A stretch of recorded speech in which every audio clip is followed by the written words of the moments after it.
Беларускае слово брак найперш азначае недахоп, нястача, старадаўні германізм з паходжання, а бракаваць тое самае, што не хапаць.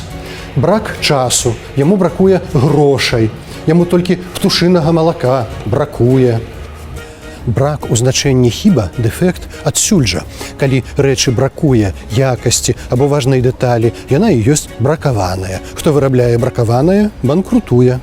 Але беларускае слово брак зусім не пра гэты дом. Народная песня нагадвае: да дубу, зязюлька, да дубу, час табе, настулька, да шлюбу. Тут бяруць шлюб. Сюды ідуць пабрацца шлюбам, пашлюбавацца. Абменьваюцца шлюбнымі пярсцёнкамі. Царкоўнаславянскае слово бракасачытанне па-беларуску ізноў жа шлюб. Гэта і рытуал, і юрыдычны акт, і сямейны звяз. Ну а калі хочам назваць падзею асабліва ўрачыста, маем слово шлюбавіны, хаця раней перш былі заручыны, а ўжо тады шлюбавіны. Злюб, слюб, шлюб. Слово старажытнае, корань «любіць» азначала палюбоўнае пагадненне, дамоўленасць, у тым ліку шлюбную. А выраз «шлюб законны» некалі быў значна больш суворы, бо азначаў пастрыжэнне ў манахі.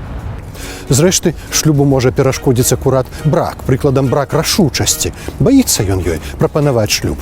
А славуты лексікограф 19 стагоддзя Іван Насовіч запісаў такі прыклад народнай мовы: «Дзевак у нас бракуе, а хлапцоў досыць». Вось жа, каб вам для шлюбу ды ў шлюбе нічога і нікога не бракавала.